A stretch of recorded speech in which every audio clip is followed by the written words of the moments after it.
Not long ago, Rob Ganley looked closely at Swift's new caravans that were launched at the NEC exhibition in February. The other thing about them was the fact that they were built differently.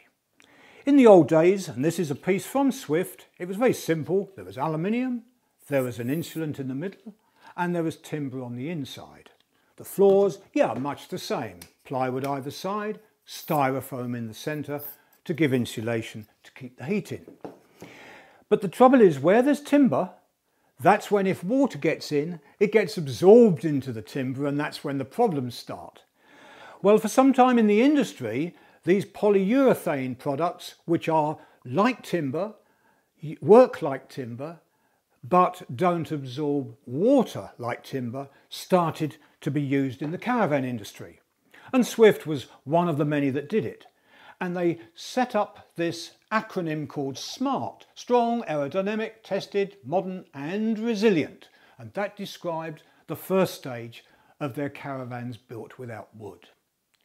But it went on further, and it was in the Swift Elegance and the Sterling Continental, their top of the range models, where they changed this to increase it to high technology as well. And this is what they revealed at the show at the NEC in February for people to see, the way it's all held together. No wood at all. Look at the floor. It has the insulation, but on both sides, balancing it out so it doesn't warp, it has a kind of plasticized product here, a honeycomb. On top of that, either side, there's fiberglass, or GRP to give it its proper name, so that it doesn't let the water in.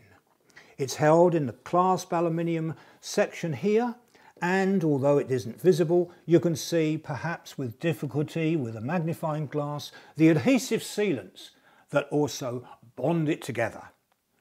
On the wall, they did another interesting thing. Fiberglass on the outside.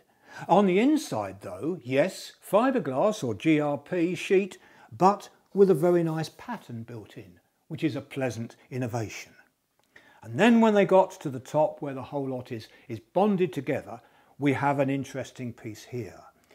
The trouble is, you don't want something called a cold bridge. That's bad. A cold bridge is where the cold on the outside can bridge through and appear on the inside.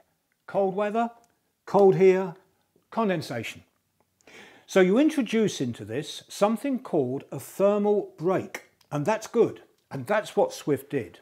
And there are various places here where these small sections are insulants that stop the outside cupping up to the metal on the inside. And that is so clever because it means that it has got the insulation, it doesn't have a cold bridge, and the result is a very clever piece of caravan technology. I think we're going to see many more Swift caravans built with this procedure in the years to come.